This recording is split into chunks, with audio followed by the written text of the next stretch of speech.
Alicerce do Paraíso, volume 6, Nutrição, capítulo 4. Como devemos analisar a questão dos nutrientes? Publicado no jornal Eiko número 17, em 9 de julho de 1949. Escrevi anteriormente o ensinamento A Comédia dos Nutrientes. Como ainda tenho pontos a esclarecer, gostaria de acrescentá-los. Trata-se de um fato que se sucedeu no ano passado, quando escalei os Alpes japoneses.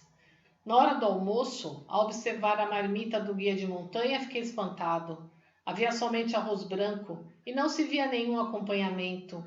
Assim sendo, perguntei: "Não há acompanhamentos na sua marmita?" Ele respondeu: "É verdade. Mesmo assim, está bem gostosa." Sem ficar indiferente à situação, perguntei-lhe ainda: "Você não quer um pouco de comida em conserva ou outra guarnição?" O guia então me disse: "Não, senhor, obrigada. Porém, já que o senhor insiste, vou aceitar açúcar." Ele polvilhou o açúcar no arroz e degustou, todo feliz. Acredito que entre os homens modernos não há quem não se surpreenda ao se deparar com tal realidade. Isso porque, alimentando-se somente de arroz, o guia sobe e desce as trilhas dos Alpes diariamente, carregando nas costas mais de 37 quilos de bagagem. Em especial, gostaria de ouvir a opinião dos nutricionistas, pois, segundo a ciência da nutrição, os principais nutrientes estão presentes nos alimentos que acompanham o arroz. Além disso, acho estranho o fato de considerarem a alimentação mista benéfica. Os trabalhadores braçais da Manchúria são conhecidos mundialmente devido à sua excelente condição física. No entanto, suas refeições diárias, isto é, as da manhã, da tarde e da noite, são bastante simples e limitam-se ao pão de sorgo. Esse fato evidencia que a atual ciência da nutrição opõe-se completamente à realidade. Por conseguinte, esse vem a ser um ponto que requer uma reflexão por parte dos nutricionistas. Na minha opinião, o motivo é o seguinte: no caso da alimentação à base de vegetais, a força misteriosa do aparelho digestório processa os alimentos e produz os nutrientes necessários ao organismo. Na verdade, conforme expus no ensinamento A Comédia dos Nutrientes, o que ocorre é o contrário do que a ciência da nutrição explica sobre eles. Isso se dá porque o excesso de nutrientes diminui a atividade dos órgãos referentes à sua produção, causando enfraquecimento da condição física e envelhecimento precoce. Levando em consideração este ponto e pensando em viver bastante, pretendo adotar uma alimentação extremamente frugal depois dos 90 anos. Isso porque, quanto mais simples for a alimentação, mais dinâmicas serão as funções dos órgãos que produzem nutrientes. Caso contrário, não será possível absorver substâncias nutritivas indispensáveis à vida. Em outras palavras, estimular o aparelho digestório significa rejuvenescer. Citarei alguns exemplos. Por volta dos meus 17 e 18 anos, contraí tuberculose pulmonar e fui desenganado pelo falecido Dr. Tatsukichi Irisawa. Naquela ocasião, já estava preparado para morrer, mas um fato me fez despertar e resolvi adotar uma alimentação estritamente vegetariana. Dessa maneira, houve uma surpreendente mudança no quadro da doença e, graças a essa alimentação, em apenas 3 meses recuperei o vigor físico e fiquei mais saudável do que antes de adoecer. Desde então compreendi que a ciência da nutrição estava bastante equivocada. Após isso, 2 parentes consanguíneos que sofriam de problemas pulmonares curaram-se ao adotarem alimentação vegetariana.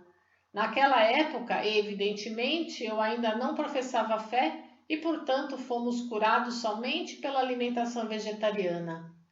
Desde os tempos antigos, existe o termo Sennin, que significa eremitas das montanhas. De fato, eles existiram e não se trata em absoluto de nenhuma mentira. Se os senhores acompanharem as narrativas Histórias de Torakichi e O Monge Akiba Sanjaku-bo, que serão publicadas a partir de agora na revista Chijo Tengoku, certamente a acreditarão. Creio que se convencerão ainda mais disso ao apreciarem o registro de Michiaki Goto, que ainda está vivo, e de seu mestre o eremita Zuikei. Os eremitas, sem dúvida, se originaram na Coreia. Afinal, como é o aprimoramento para ser um eremita? No início, sua alimentação diária consiste em 3 grandes manju, feito com farinha de trigo sarraceno, misturada com folhas de pinheiro bem picadas. À medida que a pessoa vai se acostumando, a quantidade é reduzida para 2 e no final para apenas 1 manju. Daí em diante o aprimoramento fica mais difícil, visto que o eremita passará a viver bebendo apenas água, sem comer nada. Dizem que a maioria acaba sendo reprovada nessa fase, mas os que conseguem transformam-se em verdadeiros eremitas. Desde os tempos antigos, afirma-se que eles se alimentam de névoa, o que de fato não é mentira. Li um livro no qual constava a idade dos eremitas das montanhas. O mais idoso tinha 800 anos, havia outro com mais de 600 anos e assim sucessivamente. Segundo o referido livro, não era raro ver eremitas com aproximadamente 300 anos. Quanto à longevidade humana, tive a oportunidade de ver a árvore genealógica de Sukune no Takenouchi. Trata-se de um documento confiável, uma vez que até hoje é preservado como referência da família Takenouchi. Nele consta que houve um familiar que viveu mais de 349 anos. Posteriormente, 2 ou 3, cerca de 330 anos. Acredito que Sukune no Takenouchi, com 306 anos, ocupava o 4º ou 5º lugar. Aos poucos, seus familiares passaram a morrer mais cedo e no final do período Tokugawa, 1603-1868, a expectativa de vida permaneceu entre 120 e 130 anos. No período Meiji, 1868-1912, ela diminuiu ainda mais, caindo para a casa dos 90 e depois para os 80. Hoje já se iguala à média de vida das pessoas em geral. Creio que haja um motivo para a gradativa redução da média de vida citada anteriormente. Em minha opinião, penso que seja pela seguinte razão. No testamento da família Takenouchi, é mencionada a fervura de folhas de rododendro e seu consumo. Acredito que essa recomendação fora dada evidentemente visando a longevidade, mas creio que isso na realidade acabou causando o encurtamento da vida. No ano passado morreu na Bulgária um senhor com 156 anos de idade, famoso por ser a pessoa mais idosa do mundo. Há um fato interessante no tocante a esse assunto. Uma senhora de 120 anos ficou muito abalada diante da morte desse senhor, e o motivo de sua tristeza era o seguinte: na juventude, os dois se amaram, mas por alguma razão não puderam se casar. Contudo, ela não o esquecia. Parece que o choque provinha do fato de o senhor de 156 anos pretender casar-se pela 10ª vez.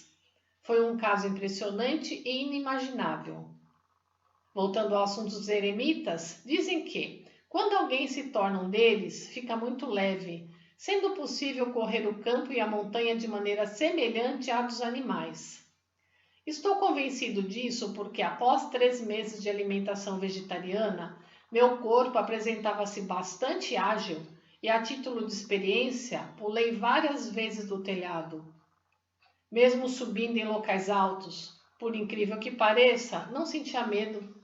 Além da agilidade do corpo, eu estava mais paciente e resiliente, a ponto de, em relação a certas coisas, não saber mais o que é ficar entediado. Constatei quão benéfica é a alimentação inteiramente vegetariana. Todavia, há apenas um ponto inconveniente, se é assim que podemos dizer: a diminuição dos desejos materiais. Por outro lado, não gostava de me enraivecer e aceitava tudo. Melhor dizendo, por não impor a resistência a nada, é possível que as pessoas tenham passado a me enxergar como um perfeito eremita das montanhas. Explanei longamente no tocante aos nutrientes e citei vários exemplos. Em suma, eles estão presentes nas hortaliças e a finalidade deste artigo é ensinar a esse respeito.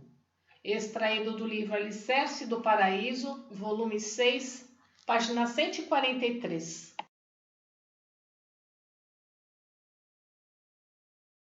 A verdadeira ciência da nutrição, publicado em Registro de Explanações da Medicina Japonesa, em 1935.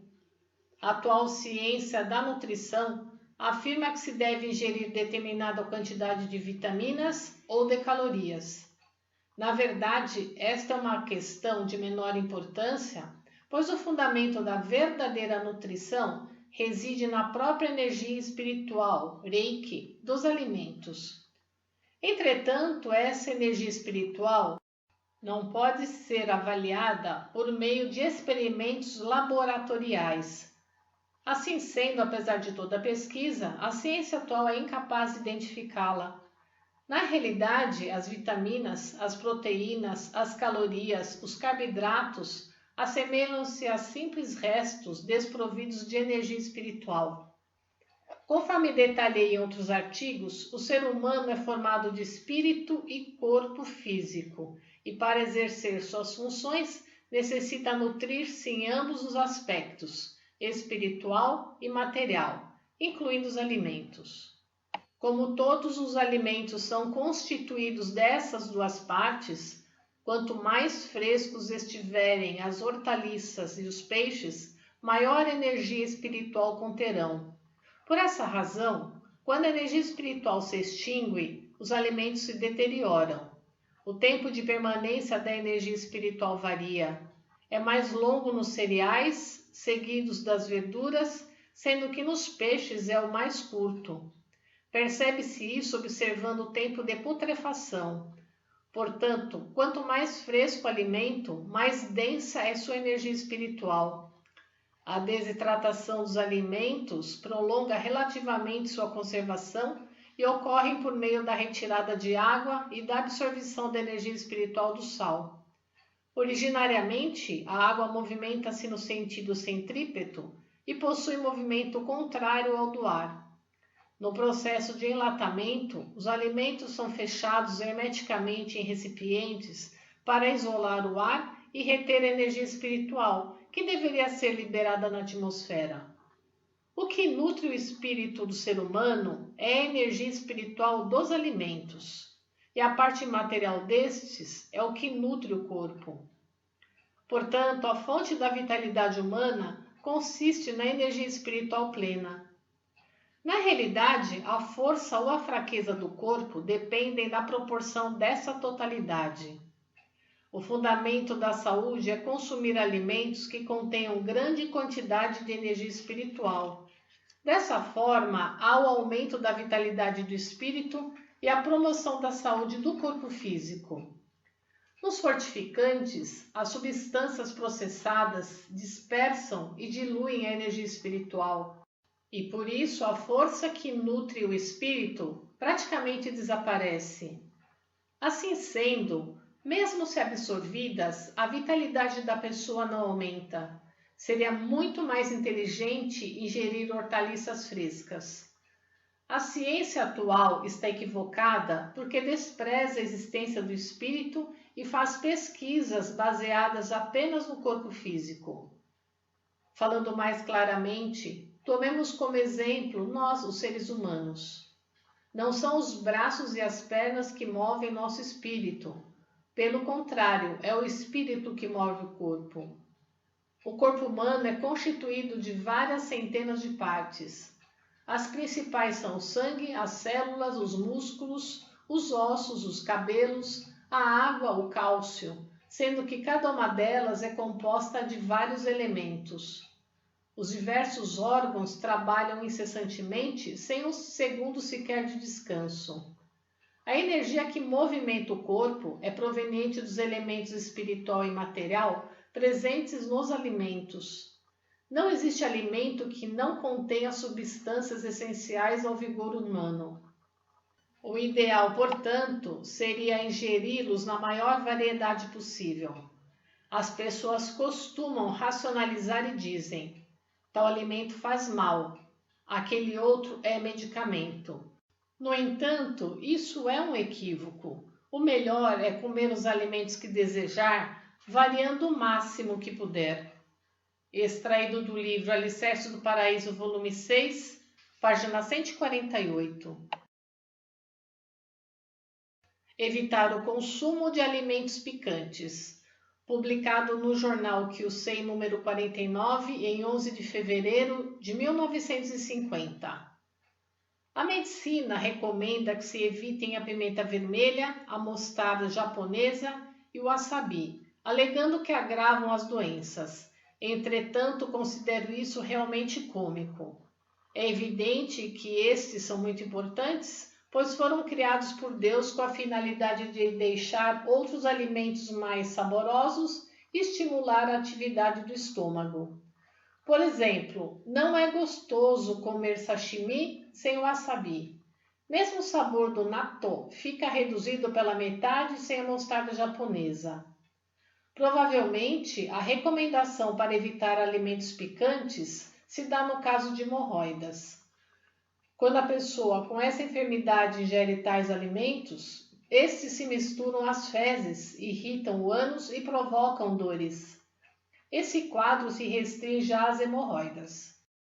Todavia, no que diz respeito às demais doenças, não causam nenhum impacto, portanto as pessoas podem consumi-los tranquilamente, sem receio.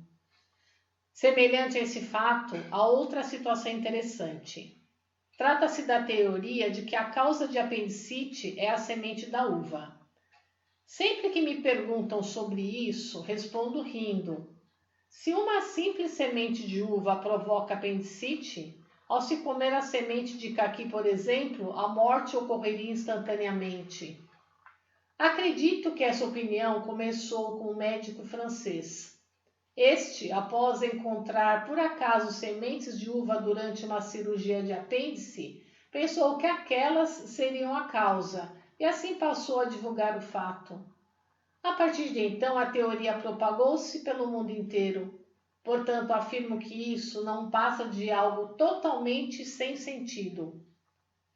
Extraído do livro Alicerces do Paraíso, volume 6, página 151. Notas. Wasabi, tempero em pasta utilizado na culinária japonesa, feito da planta Wasabi japônica. É usado no Brasil principalmente para acompanhar pratos com peixe cru. Natto, alimento tradicional japonês feito de soja fermentada, normalmente consumido com arroz, sendo rico em proteínas. O natto foi uma fonte vital de nutrição no Japão feudal. Exemplo positivo da alimentação vegetariana. Publicado no jornal Eiko número 174, em 17 de setembro de 1952. Outro dia, o mestre Gyoin Hashimoto, sacerdote superior do templo Hakushi-ji de Nara e superintendente da seita Hossō, veio me visitar a convite do mestre Kankuyan, fundador da cerimônia de chá do estilo Musa-no-Koji. Conversamos por várias horas como se fôssemos amigos de longa data e depois jantamos. Fiquei surpreso com o fato de ele ser adepto incondicional do vegetarianismo, a ponto de pedir que sua refeição fosse preparada separadamente, dispensando até mesmo o katsuobushi. Diante disso, creio que podem perceber o quão vegetariano o mestre era. Na perspectiva de um nutricionista, essa seria de certo uma alimentação desprovida de nutrientes. No entanto, a realidade se mostrava a inversa. Embora fosse um sexagenário, além de apresentar um rosto brilhante com uma cor bastante saudável e um físico robusto, transmitia uma sensação agradável jamais vista até então. Além disso, fiquei muito impressionado e surpreso com o nível de sua memória, a perspicácia de seu pensamento e a clareza de suas respostas às minhas várias perguntas sobre a arte búdica. Diante de tudo que presenciei, pude perceber efetivamente o quanto a alimentação vegetariana é benéfica à saúde. O religioso me relatou ainda que nunca contraíra a doença desde que nascera e sequer conhecia o gosto dos medicamentos, fato que endossa inteiramente minha tese. Por outro lado, embora o homem moderno adote uma dieta excessivamente rica em nutrientes, seus rostos são pálidos e o raciocínio tão lento que chega a ser indescritível em palavras. Extraído do livro Alicerce do Paraíso, volume 6, página 152. Notas. Kankyu-an, Escola de Chá Mushakoji Senki, uma das 3 principais do Japão. Katsuobushi, conserva seca da carne de atum bonito, muito utilizado na culinária japonesa. Nutrição, publicado em Método de Tratamento Revolucionário da Tuberculose, em 15 de agosto de 1951.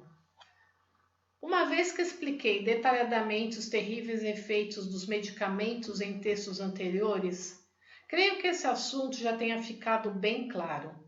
Todavia, o que não se pode deixar passar despercebido são os grandes erros relativos aos nutrientes. Previamente, afirmei que, na tuberculose, as proteínas de origem animal são prejudiciais, mas o tema não se restringe a essa questão. Pode-se dizer que a atual ciência da nutrição tem cometido sérios equívocos no âmbito geral. O mais grave é o fato de a ciência da nutrição ater-se aos alimentos, negligenciando as funções do corpo humano. Um exemplo disso é classificar as vitaminas em A, B, C, entre outras, na tentativa de compensar a falta de nutrientes. Isso sim constitui um verdadeiro absurdo. Conforme já declarei, isso ocorre porque a ciência da nutrição ignora a capacidade natural do organismo. E isso é por conta de ela não entender como funcionam os órgãos do corpo humano. Cabe aos órgãos internos fornecer a quantidade suficiente de vitaminas, de carboidratos, de proteínas, de aminoácidos, de glicose, de gorduras e de todos os nutrientes indispensáveis ao corpo. A mágica função exercida pelo aparelho digestório produzirá tudo aquilo que é necessário, mesmo a partir de alimentos que não contenham nenhuma vitamina. Por essa razão, quanto mais nutrientes forem ingeridos, mais adversos serão os resultados, ou seja, mais fraco o corpo ficará. Em outras palavras, quanto maior for a quantidade de vitamina consumida, maior carência de vitamina o corpo apresentará. Isso em nada me surpreende, visto que devido ao consumo de vitaminas, os órgãos que fabricam nutrientes perdem sua funcionalidade e, consequentemente, se degeneram. Isso se dá porque tais vitaminas são produtos acabados. Em essência, a energia vital do ser humano decorre do desempenho dos órgãos internos do corpo. Portanto, podemos dizer que, em especial, o sistema digestório constitui o centro da energia vital. Ativar os órgãos internos significa fazer com que eles trabalhem, transformando alimentos inacabados em acabados. Em outros termos, energia vital e saúde são indissociáveis. A fraqueza que experimentamos quando estamos com fome se verifica porque a digestão dos alimentos foi concluída. Podemos comprovar isso ao observar que sentimos o corpo fortalecido assim que comemos e a atividade digestiva é retomada. Além do mais, visto que todas as funções do corpo humano estão interligadas, se o sistema digestório, que é o principal, se debilita, É natural que aconteça o mesmo com as demais. Todavia, se esse sistema se restabelece, as outras também se recuperam. Não é preciso falar sobre a necessidade dos exercícios físicos para a preservação da saúde. Eles atuam como estímulos externos para o metabolismo e têm efeito bastante positivo no corpo. Contudo, os exercícios não desempenham um papel fundamental, mas sim complementar. Diante disso, é preciso fortalecer o próprio aparelho digestório. Logo, os alimentos de fácil digestão não são indicados e, em geral, os consumidos cotidianamente são os ideais. A medicina recomenda alimentos mais fáceis de digerir. Na verdade, quanto mais digestíveis forem os alimentos, mais fraco o estômago fica. Aliás, ela sugere que se mastiguem bem os alimentos, mas isso também compromete o estômago. Como, por exemplo, temos a gastropitose, doença criada pelo ser humano em que o estômago apresenta flacidez. É evidente que isso se verifica porque a mastigação excessiva de alimentos de fácil digestão e o uso frequente de remédios para a digestão fazem com que o estômago se enfraqueça e fique menos firme. Efetivamente, isso é um absurdo. Vou relatar minha experiência sobre o assunto. Há 30 anos, nos Estados Unidos, estava em moda um método de tratamento de saúde conhecido como flechicherismo, que recomendava mastigar bem os alimentos. Resolvi experimentá-lo. No início senti-me bem. Com a continuidade do tratamento por mais ou menos um mês, aos poucos fui ficando sem vigor. Percebi então que tinha sido uma má ideia. Voltei a me alimentar de forma habitual e recuperei a saúde. Através desse exemplo, creio que puder entender que a maior parte dos métodos adotados pela medicina causam resultados adversos e, por conseguinte, não melhoram a saúde. Há outro caso. Os médicos recomendam às mães que têm pouco leite que tomem leite de vaca, mas isso também é estranho. Quando a mãe dá à luz a uma criança, seu corpo certamente produz leite suficiente para amamentá-la e criá-la. A falta de leite materno se deve a alguma disfunção no organismo. Basta, pois, descobri-la e corrigi-la. A medicina, no entanto, ainda não percebeu isso, ou se percebeu, não sabe o que fazer e continua procedendo dessa forma. Essa recomendação me leva a concluir que os médicos pensam que o leite ingerido pela mulher vai direto para o seio, mas isso é um grande erro. Quando a mãe toma o leite de vaca, ao invés de haver o aumento do leite materno, esse diminui. Isso se verifica porque o leite faz com que o próprio órgão secretor de leite materno interfira em sua produção. Da mesma forma, há doentes que tomam sangue de animais pensando que são nutrientes, o que me deixa realmente atônito. Pode ser que esse procedimento apresente algum efeito temporário, mas na realidade atrofia o órgão produtor de sangue, dando origem, por sua vez, à anemia. Pensem bem, o ser humano se alimenta de arroz branco e pão, folhas verdes, feijão amarelo e produz sangue vermelho. Por conseguinte, ele é um excelente técnico de produção, não acham? O corpo humano produz sangue e se alimenta de produtos que não têm a mínima quantidade de sangue. Em vista disso, se o ser humano toma sangue, o que acontece? Logicamente, o corpo para de fabricá-lo. Não há palavras para descrever a falta de discernimento da ciência da nutrição que não percebe isso. Até mesmo a vaca, um animal, alimenta-se de capim, mas seu leite é de boa qualidade. Nem é preciso dizer que o mesmo se passa com o ser humano. De acordo com o exposto, podemos constatar que a causa das incorreções da ciência da nutrição reside no seu completo desprezo pela natureza. Os nutrientes essenciais para o ser humano são encontrados em abundância nos vegetais. A melhor prova é que, sem exceção, todos os vegetarianos são saudáveis e têm vida longa. A realidade nos mostra a existência de muitos monges zen budistas que viveram longos anos graças a uma alimentação frugal.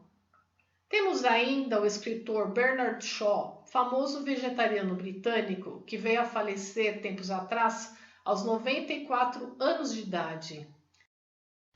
Certo dia, ao pegar o trem com destino ao nordeste do Japão, sentei-me ao lado de um senhor com idade acima dos 50 anos e de uma aparência muito saudável, que parecia ser do interior. De vez em quando ele tirava do bolso do paletó folhas verdes de pinheiro e as comia com prazer. Achando estranho, perguntei-lhe por que estava comendo aquilo. Orgulhoso, ele respondeu que comia as folhas verdes de pinheiro diariamente há mais de 10 anos e que não consumia nada além daquilo. Disse que antes ele era fraco. Contudo, ao ouvir dizer que aquelas folhas eram benéficas à saúde, começou a se alimentar delas. No início pareciam ter um gosto ruim, mas com o tempo passou a achá-las saborosas e se tornou saudável. Ele até arregaçou as mangas da camisa para mostrar os braços musculosos. Recentemente, um jornal publicou uma reportagem sobre um jovem sadio que só se alimentava de resíduos de folhas de chá. Não era uma reportagem enganosa, pois ele próprio havia contado o episódio. Uma vez escalando a montanha Yarigatake, nos Alpes japoneses, fiquei surpreso ao ver a marmita do guia. Era somente arroz, sem acompanhamentos. Perguntei-lhe se estava gostoso e ele respondeu que estava delicioso. Ofereci-lhe comida em conserva, mas ele não aceitou de maneira nenhuma. Mesmo assim, ele sobe e desce diariamente o caminho da montanha, cerca de 40 quilômetros, carregando uma bagagem de mais de 37 quilos nas costas.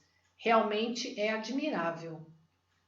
Esse episódio refere-se a uma passagem que li em um livro muito antigo.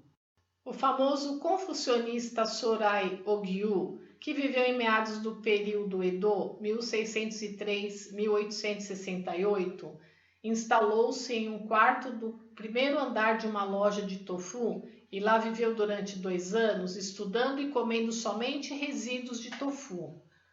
Conforme já mencionei, para me curar da tuberculose, adotei a alimentação estritamente vegetariana por 3 meses e não comia nem mesmo o katsuobushi.